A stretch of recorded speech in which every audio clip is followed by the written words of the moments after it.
2 Pedro capítulo 1, versículo... Vamos ler o versículo 1 ao versículo 4, e depois a gente, então, vai meditar nesses textos. Capítulo 1, 2 Pedro capítulo 1, versículo 1 ao versículo 4, diz assim: Simão Pedro, servo e apóstolo de Jesus Cristo, aos que conosco obtiveram fé igualmente preciosa na justiça do nosso Deus e Salvador Jesus Cristo. Que a graça e a paz lhes sejam multiplicadas no pleno conhecimento de Deus e de Jesus Cristo, nosso Senhor. Pelo poder de Deus, nos foram concedidas todas as coisas que conduzem à vida e à piedade. Pelo pleno conhecimento daquele que nos chamou para a sua própria glória e virtude. Por meio delas, ele nos concedeu as suas preciosas e muito grandes promessas, para que, por elas, vocês se tornassem coparticipantes da natureza divina, tendo escapado da corrupção das paixões que há no mundo. Apenas até aqui. Os irmãos podem sentar, Deus abençoe. Queridos irmãos, um tema sempre volta na minha mente, e esse tema, quando volta na minha mente, me lembra de uma pergunta que uma pessoa me fez há muitos anos atrás, quando ela começou a vir à igreja. Ela começou a vir à igreja e ela começou a fazer algumas perguntas acerca da Bíblia, e ela queria conhecer mais do Evangelho e do Deus maravilhoso que nós pregamos, da pessoa de Jesus Cristo. E uma das perguntas que a pessoa fez foi: pastor, quais são as promessas de Deus para as nossas vidas? Talvez você tenha feito já essas perguntas. Talvez você que está em casa tenha feito já essas perguntas também. Quais são as promessas de Deus para a minha e para a sua vida? Bom, a minha intenção nessa noite, até porque nós tiramos um período curto e mais devocional, nós temos 25, 30 minutos para falar sobre isso, o meu objetivo não é ser exaustivo, mas apenas clarear a mente dos irmãos, das irmãs, acerca desse tema. Quais são as promessas de Deus para nós hoje? Eu lembro de uma época, e eu acredito que deva existir gente ainda, que fazia propagandas em revistas, propagandas com folhetos, com panfletos, com rádio, dizendo, Deus tem uma promessa para você, Ele tem uma promessa para você, e aí começava a dar uma lista de promessas baseado nas necessidades humanas. Se você está desempregado, Deus, vem à igreja porque Deus vai te dar um emprego. Se você está doente, vem à igreja que Deus vai te dar cura. E aí vai uma lista infinita de necessidades humanas, e as pessoas usando esses argumentos fúteis, esses argumentos pobres e não bíblicos, para atrair as pessoas para a igreja. Muitas dessas promessas falsas. Que na medida que as pessoas vêm para a igreja e não têm um encontro com Cristo, mas cumprem todos os rituais que é costumeiramente exigido para introduzir a pessoa à igreja, levante a mão, aceite a Jesus, faça uma declaração, participe de um discipulado, participe de todos os cultos, aprenda algumas regras, aprenda alguns costumes que o povo da igreja tem, aprenda um linguajar especial. E as pessoas começam a se envolver com isso, mas daqui a pouco elas, mais uma vez, clareiam a luz na sua mente, dizem assim, mas e as promessas? E aquelas coisas que eu almejava receber, que não estou recebendo? E os problemas que eu achei que iriam embora e não foram embora? Que eu ia me livrar e não me livrei? Afinal de contas, a igreja mente? A Bíblia é mentirosa? Deus não tem o poder que dizem que Deus tem. Mas aí o que a gente descobre na medida que a gente vai lendo a Bíblia? A gente descobre que não. Que na Bíblia nós temos uma infinidade de promessas de Deus para o seu povo. Mas nós temos que saber ler a Bíblia. Nós temos que perceber que, por exemplo, existem promessas de Deus no Antigo Testamento para o povo de Israel. Às vezes, muitas daquelas promessas eram para pessoas específicas. Não eram para nós. Mas as pessoas, sem um cuidado maior em ler a Bíblia, em interpretar a Bíblia, sem uma responsabilidade com o texto, com a palavra de Deus, extrai promessas pontuais para pessoas específicas e querem transformar essas promessas pontuais para as pessoas específicas em promessas universais. E jarrões do tipo, aquilo que Deus prometeu para Abraão, ele vai cumprir em você.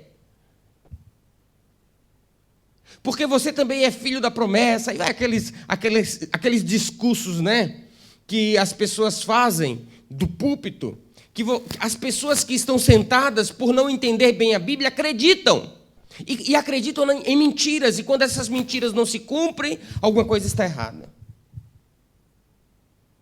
O problema é que as pessoas, elas tendem a julgar todo o cristianismo como errado. Elas tendem a julgar a Bíblia como errado. E não aquelas pessoas que vieram e fizeram aquelas falsas declarações, dizendo que aquelas promessas eram promessas de Deus.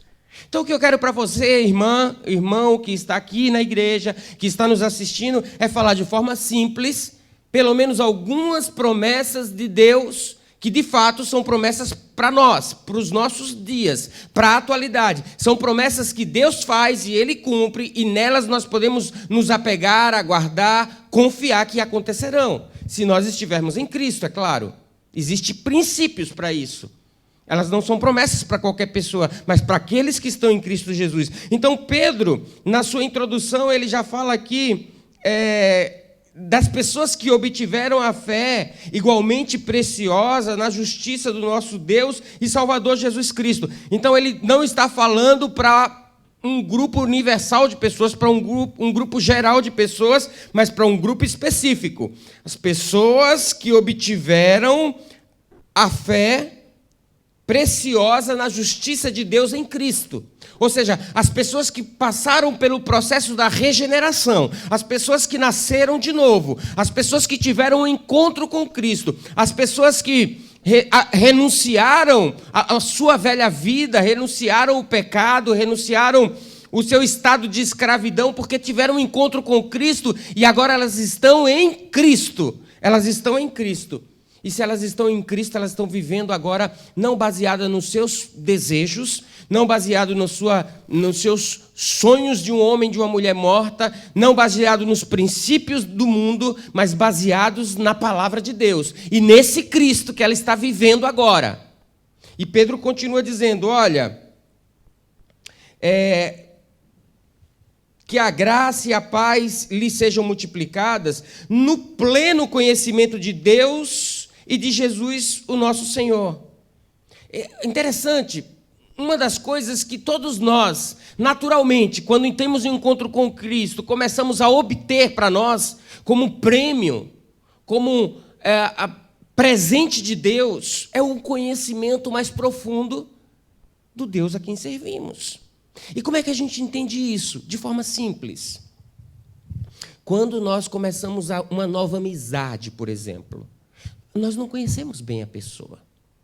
Talvez exista algumas afinidades entre nós e a pessoa que nós começamos a nova amizade, e essa afinidade nos liga, ou um trabalho em comum, ou participamos de uma mesma classe de estudos numa escola, ou somos amigos no bairro, ou um outro amigo nosso mais antigo nos apresentou, e aos poucos nós começamos a conhecer e a gostar desse novo amigo, dessa nova amiga, pelas afinidades. E na medida que nós vamos conhecendo mais, nós vamos tendo mais confiança e um relacionamento mais íntimo, compartilhando as nossas vidas, compartilhando as nossas necessidades, as nossas alegrias, as nossas tristezas. E isso, de forma mais íntima ainda, é no relacionamento conjugal. Ele começa com o namoro e a fase do conhecimento. Nem tudo é dito, nem tudo é compartilhado. Mas na medida que vai se conhecendo, a afinidade vai aumentando. Aí decidem ficar noivos. E quando casam, então, os dois se tornam uma só carne, porque se conhecem mais. As suas fraquezas, as suas forças, as suas habilidades, as suas fragilidades, os seus pecados, as suas virtudes. Na nossa relação com Deus tem que ser assim também. Como que as pessoas dizem que servem a Cristo, mas não conhecem Cristo? Como que elas dizem que servem a Deus, mas não conhecem Deus? Então, uma das coisas que mais belas e uma das coisas mais comuns ao mesmo tempo que nós devemos desenvolver como cristãos é o conhecimento de Deus. É conhecer Deus. Conhecer na afinidade, conhecer no relacionamento, conhecer na revelação que Ele faz de si mesmo através da palavra. E aí, o que Pedro está dizendo assim, olha, eu desejo que a paz seja multiplicada na medida, em outras palavras, na medida que você vai conhecendo o Deus que se revela em Jesus Cristo. Você vai tendo paz. Talvez eu esteja falando com alguém nessa noite que está nos ouvindo, que ele ou ela se declara cristão e vai à igreja, mas não tem paz em sua alma. O que eu tenho para dizer para você é: busque conhecer Deus. Na medida que você conhece Deus, na medida que você conhece a santidade de Deus, na medida que você conhece a justiça de Deus, na medida que você conhece o amor de Deus, na medida que você conhece a longanimidade, a misericórdia, a mansidão, a bondade, os atributos de Deus que Ele se comunica conosco, você vai começar a ter paz, porque você vai confiar nesse Deus extraordinário que nós pregamos. Pedro está dizendo isso. Olha, eu desejo que a paz seja multiplicada no pleno conhecimento de Deus em Jesus Cristo. Como é que isso acontece? Isso acontece porque há uma ação do Espírito Santo. Ele diz, olha, pelo pleno poder de Deus, nos foram concedidas todas as coisas que conduzem à vida e à piedade. Pelo pleno conhecimento daquele que nos chamou para a sua própria glória e virtude. Está vendo como conhecer é importante? Porque quando a gente vai conhecendo o desenvolver e a ação desse poder que já nos é concedido. As pessoas dizem assim, mas me falta poder. Você tem pedido poder? E de que tipo de poder você está falando? De um poder para você se empoderar diante dos outros seres humanos ou do poder para você vencer o pecado? Do poder para você vencer as artimanhas do diabo, do poder para você vencer o mundo, do poder para você pregar o evangelho? Porque se for desse poder que você está falando, Deus está disposto a te dar abundantemente. Peça, Senhor, eu quero te conhecer e quero ser cheio do teu poder. Poder para vencer o pecado, para vencer as artimanhas do diabo, poder para vencer o mundo, poder para evangelizar, poder para viver nesse mundo caído como alguém cheio do teu espírito, alguém que te conhece, alguém que tem intimidade contigo. E a gente vai descobrindo que quando nós temos estas coisas simples, conhecimento íntimo com Deus e de Deus, e poder de Deus, dados através do seu Espírito, nós... Olha que palavra extraordinária de Pedro. Tudo isso nos conduz à vida e à piedade. Nós temos todas as coisas. Todas as coisas. Esse tema aqui é importante, ele é forte. Ele é essencial, não são algumas coisas e outras ficam de fora. Talvez você esteja dizendo, me falta muita coisa para eu ser um cristão genuíno, me falta muita coisa para eu ser um cristão verdadeiro, me falta muita coisa para ser alguém que agrada a Deus, me falta muita coisa para eu ser um santo segundo os padrões bíblicos. Ou olhando para alguns personagens bíblicos, você se sinta humilhado. É porque você não conhece Deus, ou porque você não busca conhecer Deus, é porque você não pede a Deus pelo seu poder, porque se você tiver tiver um pouco de conhecimento de Deus, na intimidade, se você tiver relacionamento com Ele, se você tiver o poder do Espírito Santo na sua vida, você vai ter não apenas algumas coisas, mas todas as coisas necessárias e suficientes para te conduzir à vida e à piedade. Todas as coisas suficientes para te conduzir à vida e à piedade. E é tudo que a gente precisa para viver nesse mundo. A gente precisa ter vida e piedade. Veja, a gente não está falando nem de promessas, a gente está falando de relacionamento com Deus. A gente está falando da base para a gente receber as promessas. Mas aí ele continua. Por meio delas, e aqui a gente vai falar de promessas, por meio delas, ele nos concedeu as suas preciosas e muito grandes promessas. Por meio delas do quê? Por meio desse conhecimento, por meio desse poder, por meio da sua glória, por meio da sua virtude, por meio desses atributos comunicáveis, por meio dessa relação real, que não é fictícia, não é mentirosa, não é cheia de instrumentos fantasiosos para enganar as pessoas, mas genuinamente testemunhado por milhares de santos que têm comunhão com Deus no mundo. Agora, você que tem comunhão com Deus, por meio destas virtudes, por meio desta glória de Deus, que agora você recebe na medida que você se relaciona com Ele, você recebe muito grandes promessas, que não está relacionado aos seus desejos carnais, que não está relacionado às suas vontades terrenas, que não está relacionado às suas necessidades imediatas, mas está relacionado ao fato de Ele nos tornarmos coparticipantes da natureza divina. As preciosas promessas de Deus têm esse fim, têm esse objetivo. Está aqui no texto do versículo 4, e eu vou lê-lo novamente. Por meio delas, Ele nos concedeu as suas preciosas e muito grandes promessas, para que por elas, pelas promessas, vocês se tornem coparticipantes da natureza divina. Oh, que coisa extraordinária! Isso aqui nos leva de volta para João 15, quando Cristo nos ensina lá que Ele é a verdadeira videira e nós somos os ramos, e se nós estivermos enxertados nele, nós temos vida.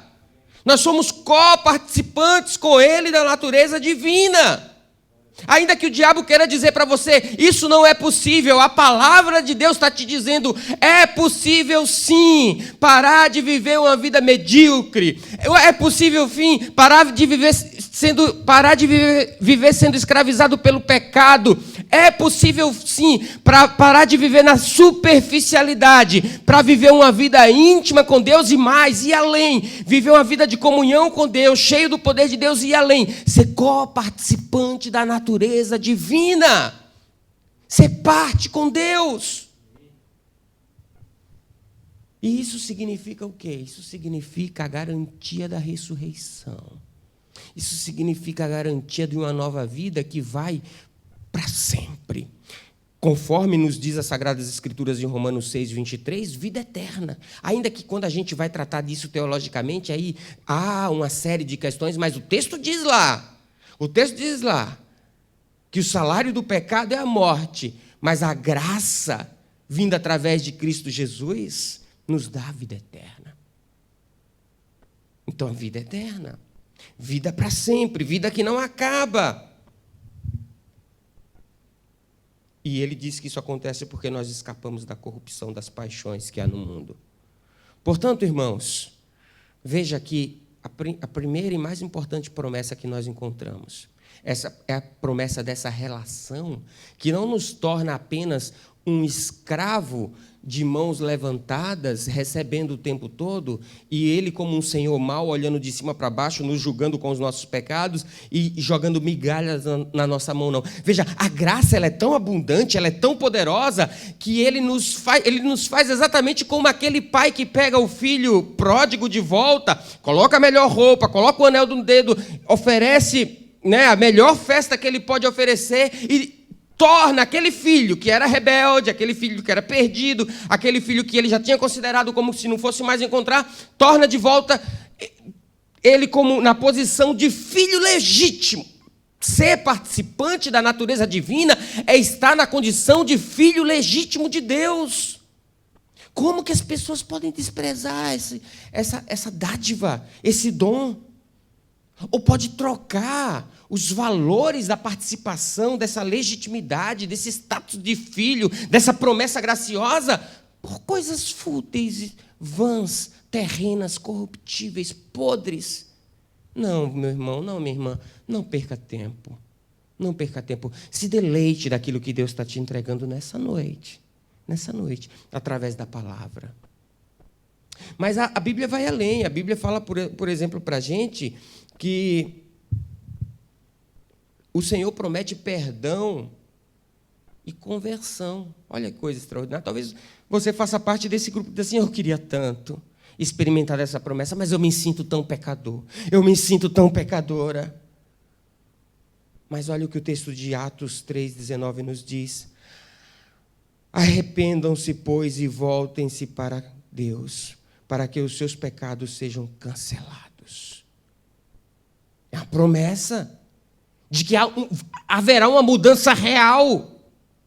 O seu status de condenado será retirado e será imputado em você o status de perdoado, justificado, apto para ter comunhão com Deus. Essa resposta é a resposta que Pedro, aqui a gente está falando de Pedro na carta dele, mas aqui é Pedro pregando para os judeus da sua época.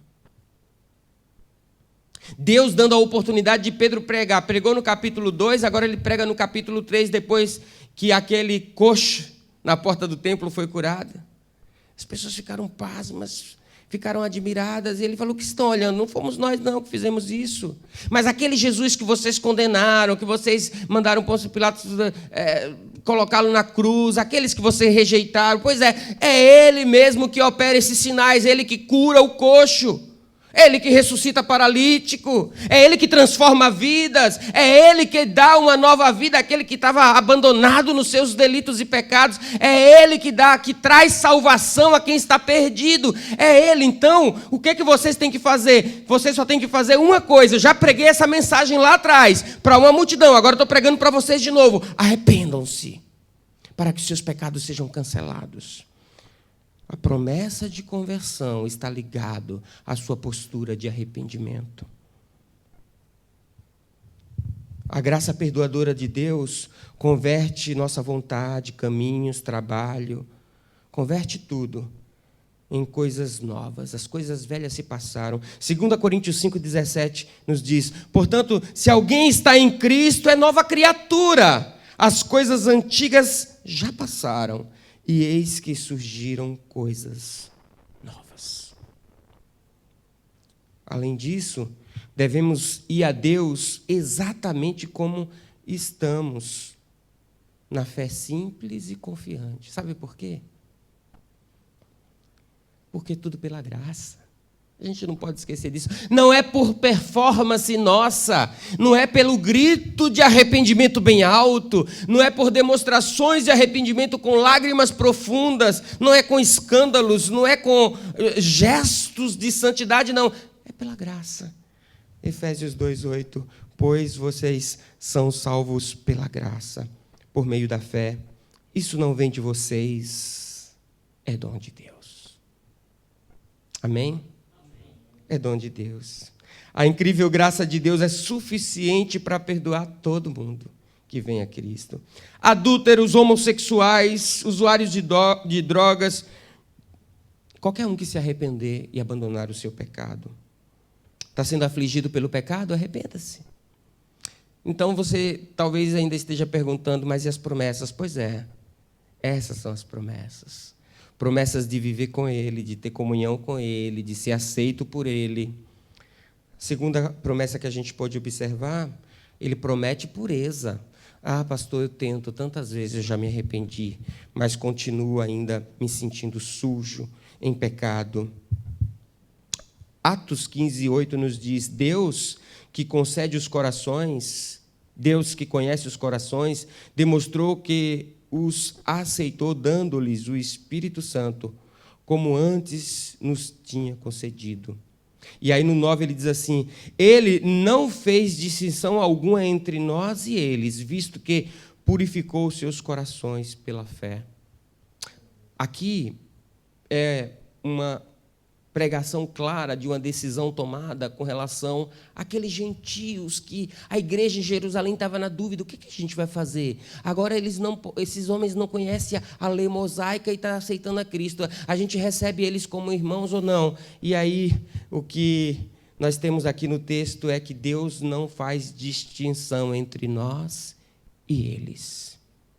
Pelo contrário, Deus demonstrou que os aceitou dando-lhes o Espírito Santo, como antes tinha concedido, mas ainda purificou os seus corações pela fé.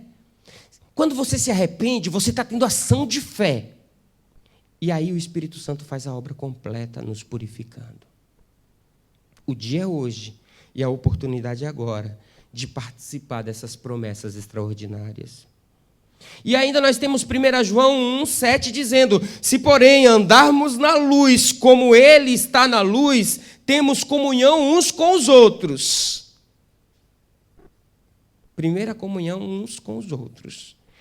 E o sangue de Jesus, seu Filho, nos purifica de todo pecado. Purificação é outra promessa de Deus para nós.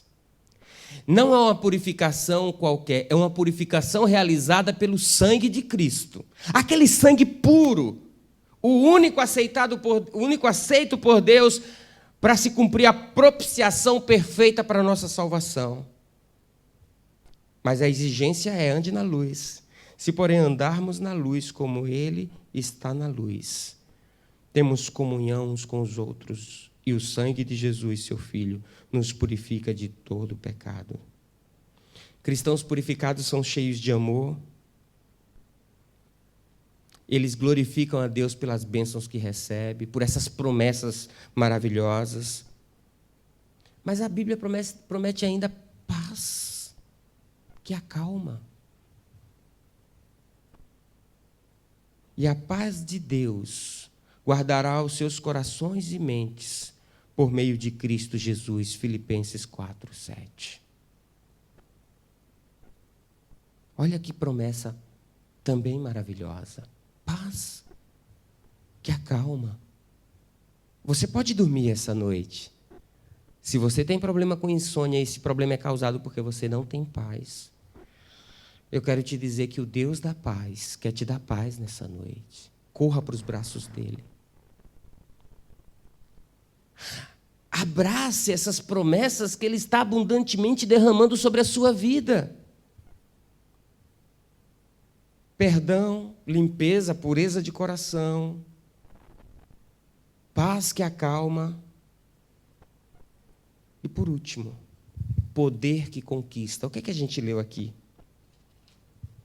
Pelo poder de Deus que nos foram concedidas todas as coisas. Primeiro, Ele usou o seu poder para nos conceder todas as coisas. Mas Ele vai além disso. Atos 1:8. Mas depois que o Espírito Santo vier sobre vós, recebereis poder. Esse texto é bem conhecido. E sereis para mim testemunhas.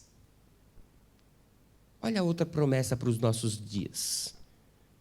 Então, as pessoas perguntarem para você aqui, aquela pergunta que me fizeram uma vez: pastor, quais são as promessas de Deus para os nossos dias? Lembre desses textos.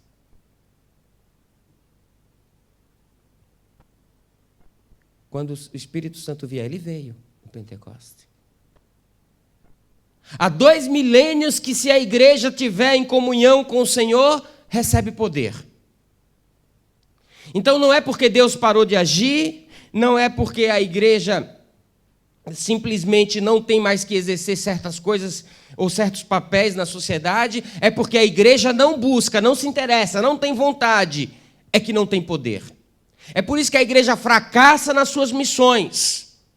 A missão de pregar o Evangelho, a missão de anunciar Jesus Cristo, a missão de abalar o mundo com o Evangelho. Não é missão social, ainda que a gente, por amor e por misericórdia, a gente faça gestos de amor e ajude as pessoas necessitadas. A nossa missão não é uma missão social, nem muito menos uma missão política.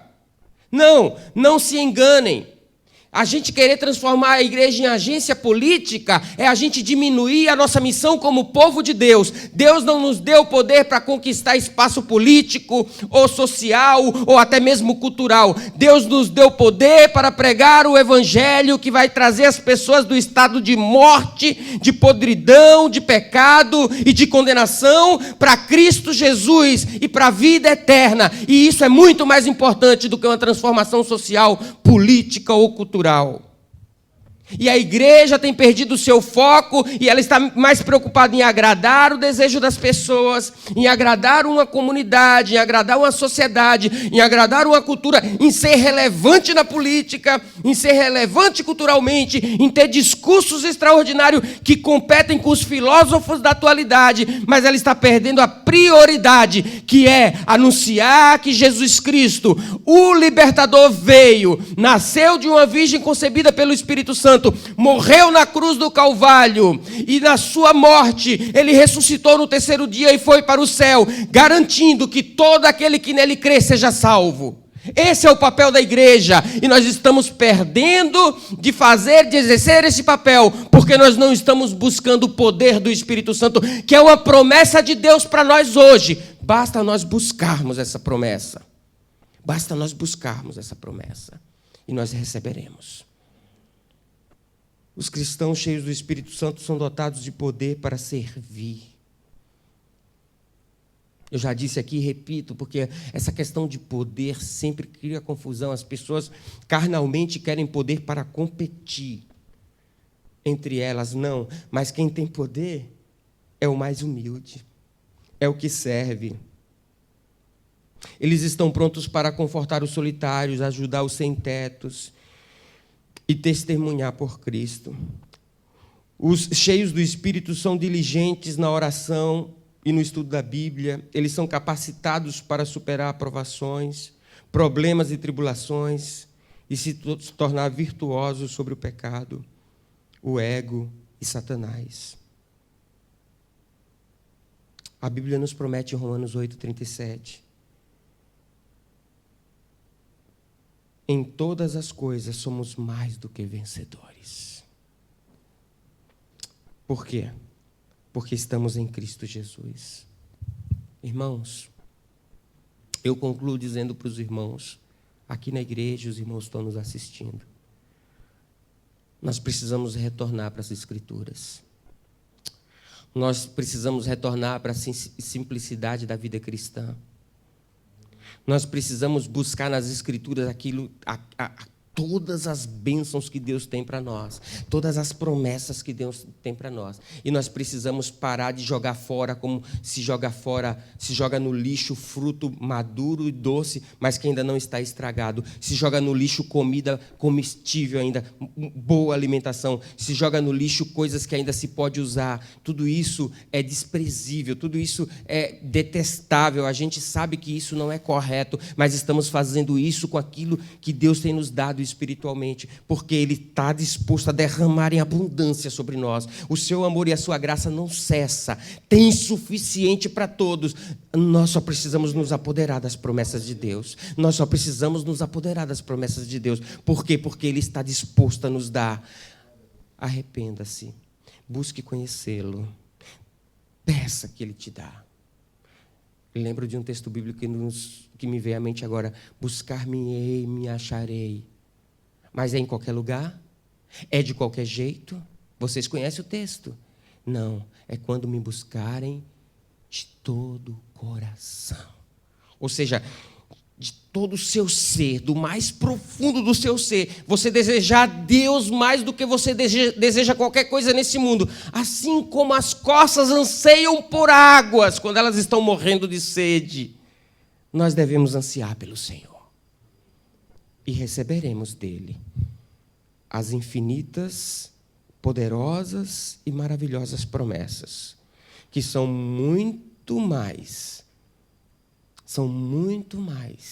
em todos os aspectos, são muito mais cheias de virtudes, de qualidades e que produzem uma vida excelente do que aquelas promessas fúteis que você espera para alimentar a sua carne.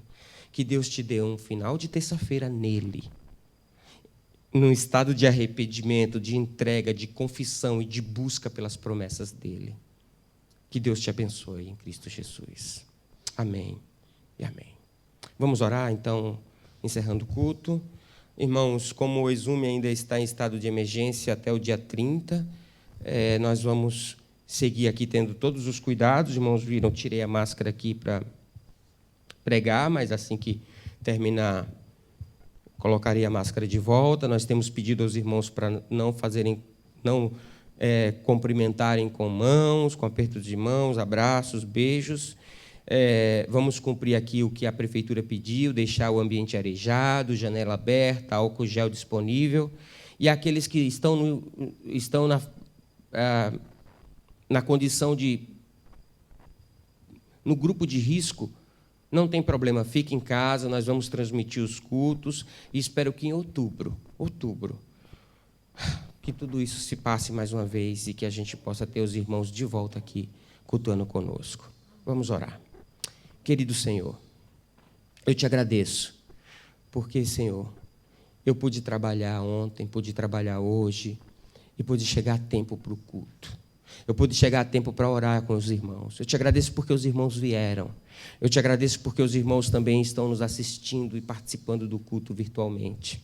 Eu te agradeço, Senhor, porque o Senhor tem nos guardado de tantos males. Eu te agradeço porque o teu amor tem se revelado a nós. Eu te agradeço, Senhor, porque as Sagradas Escrituras, ela está, Senhor, aberta e disponível a lermos e aprendermos das tuas promessas. Eu te agradeço, Senhor, porque o Senhor tem dado abundantemente ao teu povo. E eu te peço, Senhor, coloca no coração do teu povo disposição em receber do Senhor, desejo profundo em receber do Senhor, para ter intimidade contigo, para viver uma vida espiritual quente, sadia, profunda, maravilhosa, e não algo morno ou frio, distante, dispensável. Não deixa que isso aconteça mais, para que também o teu povo possa testemunhar nesse mundo com poder e com autoridade, nesse mundo caído e cheio de pecado, onde todos estão perdidos e cegos e não sabem o caminho de andar.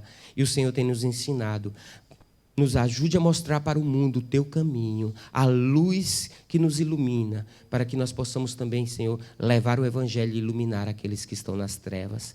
Nos dê essa alegria, Senhor, nos dê essa alegria. E nos despeça em paz, para descansarmos e para termos uma semana com saúde, protegidos pelo Senhor e na tua presença. Essa é a nossa oração, Senhor.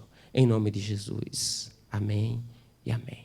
Que a graça do Senhor Jesus, que o amor de Deus Pai, e que a doce consolação do Espírito Santo fique com cada um de nós e que todos digam amém. Deus abençoe a todos. Paz do Senhor, paz do Senhor.